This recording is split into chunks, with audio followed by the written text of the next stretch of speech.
It wasn't the lie that broke something in Daniel Harper that night. It was how easily she made him question what he had just heard. At 67, Daniel had lived long enough to know that most damage in a marriage did not arrive like a thunderstorm. It came quietly. It came in the tone of a voice, in the way a story changed slightly the second it was repeated, in the tired feeling of standing in your own kitchen and somehow ending up unsure of your own memory. Elaine was at the counter rinsing a coffee mug, the faucet running low, the yellow light above the stove casting a soft glow across the room they had eaten in for more than 30 years. Nothing looked dramatic. Nothing looked broken. If a neighbor had glanced through the window, they would have seen an ordinary American couple at the end of an ordinary evening in an ordinary home. But Daniel stood there with one hand resting against the back of a dining chair, feeling the kind of silence that did not belong to peace. He had asked a simple question, gentle and plain, about something she had said the night before. He was not accusing her. He was not trying to start a fight. He only wanted clarity. Yet within seconds, Elaine had turned toward him with that familiar expression, half wounded, half surprised, as if his confusion had somehow become an offense against her. Then came the words he had heard in different forms for years, polished smooth by repetition. That's not what I said. You always twist things. I don't know why you hear everything the worst possible way. And just like that, Daniel felt the floor shift beneath a moment he had been certain of only seconds earlier. He did not raise his voice. He never did. He simply looked at her and realized, with a heaviness that reached deeper than anger, that this had become the real pattern of his life. Not the disagreement, not the tension, the pattern beneath it. The strange, exhausting ritual of walking into a conversation with a clear mind and leaving it carrying doubt that did not belong to him. Years ago, he would have stepped closer, softened his tone even more, and tried to repair the mood before the evening was lost. Years ago, he would have explained what he meant, then explained why he meant it, then apologized for the way it landed, even if what he had said was honest and harmless. He had once believed that was love. He had once believed that marriage required patience wide enough to hold two people's misunderstandings at once. He had once believed that if he stayed calm long enough, kind long enough, reasonable long enough, the truth between two people would eventually settle where it belonged. But lately, something had started changing in him. Not all at once. Not with bitterness. More like the slow clearing of a windshield after a storm. He had begun to notice how often peace in this house depended on his willingness to abandon his own version of events. He had begun to notice how often her hurt arrived faster than his reality. And for the first time in a very long time, standing there in that kitchen with the sound of water running and the smell of stale coffee still in the air, Daniel did not feel confused. He felt clear. Painfully, quietly clear. And what frightened him most was not the thought that Elaine might be manipulating him. It was the deeper thoughts settling into his chest like winter air through an open door. If this was what love slowly became when only one person was allowed to trust his own heart, then maybe it was not love he had been protecting all these years. Maybe it was only the fear of seeing it clearly. Daniel had not always been a suspicious man. For most of his life, he had been the kind of husband people trusted immediately, the kind who showed up early, kept his word, paid attention, and believed that steady love mattered more than dramatic promises. He had spent 40 years waking up before sunrise, making coffee in the same kitchen, checking the locks before bed, handling bills at the dining room table, and telling himself that a good marriage was not built on excitement, but on endurance, patience, and quiet loyalty. He believed in giving the benefit of the doubt because he wanted to be the kind of man who made a home feel safe. Even when Elaine was sharp with him, even when a simple conversation turned strangely heavy, Daniel usually searched for the kinder explanation first. Maybe she was tired. Maybe she had a lot on her mind. Maybe he could have said it better. That was how he had lived for years, not because he was weak, but because he took commitment seriously. He thought love meant making room for another person's moods without turning every hard moment into a verdict. But looking back now, he could see how often that generosity had cost him something invisible. Little by little, the habit of protecting the relationship had become the habit of doubting himself. And the hardest part was realizing that what he once called maturity had slowly taught him to stand farther and farther away from his own truth. The pattern was never loud enough to name in the moment. That was what made it so easy to live with for so long. It showed up in small, ordinary exchanges that looked harmless from the outside. Daniel would mention something simple, like a plan they had discussed, a promise she had made, or the tone of a conversation that had stayed with him all day, and somehow the subject would turn before he could finish the thought. Elaine had a way of answering the feeling without ever answering the fact. If he said something hurt him, she would tell him he was too sensitive.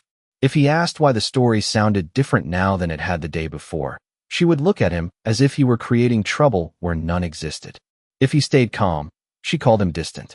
If he tried harder to explain, she called him exhausting. There was always a reason his reaction became the real issue. Over time, Daniel noticed that the details did not even have to match. The ending was always the same. He walked into the room carrying a concern and walked out carrying responsibility for the discomfort it caused. No slammed doors. No dramatic scenes. Just that quiet transfer that happened so often he nearly stopped seeing it. And maybe that was the most unsettling part of all. Hidden patterns do not ask for your belief at first.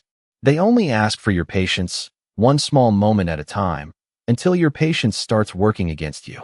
What made it dangerous was not that Daniel felt controlled in some obvious, undeniable way. It was that he spent years feeling responsible for keeping everything emotionally stable while slowly losing the right to trust his own experience. There is a particular kind of exhaustion that comes from always editing yourself before you speak, from measuring every word, softening every concern, and still ending up cast as the difficult one. Daniel had lived inside that exhaustion for so long it had started to feel like personality instead of pressure. He became more careful, more diplomatic, more selective with what he brought up, not because life had made him wiser, but because he had learned that honesty often came with a cost. The strange thing about hidden manipulation is that it does not always feel like force. Sometimes it feels like correction. Sometimes it feels like being told, over and over, that your memory is too harsh, your tone is too cold, your timing is too poor, your expectations are too high. And after enough years, a man stops asking whether the pattern is fair and starts asking whether he is the problem. That was the real damage Daniel could see now. It was not just that difficult conversations never stayed where they began. It was that they trained him to step away from his own inner voice before anyone else even had the chance to challenge it. By the time he noticed what that had done to him, he was not only tired. He was beginning to understand how much of himself he had abandoned just to keep love looking peaceful from the outside. The shift did not happen during a major fight or some unforgettable betrayal. It came on a quiet Thursday evening in late October, with the windows shut against the cold and the local news murmuring from the living room television. Daniel was standing at the kitchen counter sorting through a stack of mail when Elaine walked in and asked, with a faint edge already in her voice, why he had not told her their daughter might stop by on Saturday. He looked up, confused at first, because he had told her. Not casually, not in passing, but clearly, 2 nights earlier, right after dinner while she was wiping down the table. He remembered the exact moment because she had barely looked at him when he said it. But before he could finish the sentence, the familiar turn began. She told him he never communicated anything directly. She said he had probably mumbled it from another room. She asked why he was already getting defensive. And for a second, Daniel felt that old reflex rise in him, the urge to slow everything down, explain the timeline, smooth out the misunderstanding, and carry the burden of keeping the evening from going sour. But this time he did not. He stood there holding an electric bill in one hand and looked at her with a stillness that surprised even him. Because in that moment, he did not just hear the disagreement. He saw the machinery beneath it. He saw how quickly a fact became fog, how easily his clarity became a problem to manage, how predictably the truth was forced to compete with her version of his tone. And something inside him, something worn thin over many years, simply stopped stepping forward to defend itself. Not because he had given up on being understood, but because he finally understood something far more important. A man can spend half his life trying to prove that his heart is honest, only to realize the person across from him has never been arguing with his words. She has been arguing with his right to trust them. After that night, the house did not grow louder. It grew stranger. Daniel still woke up at the same time, still poured his coffee into the same chipped navy mug, still read the weather on his phone before the sun came up over the backyard fence. From the outside, nothing dramatic had changed. He still answered when Elaine spoke to him. He still took out the trash on Tuesday nights, still picked up groceries, still asked if she needed anything from the store.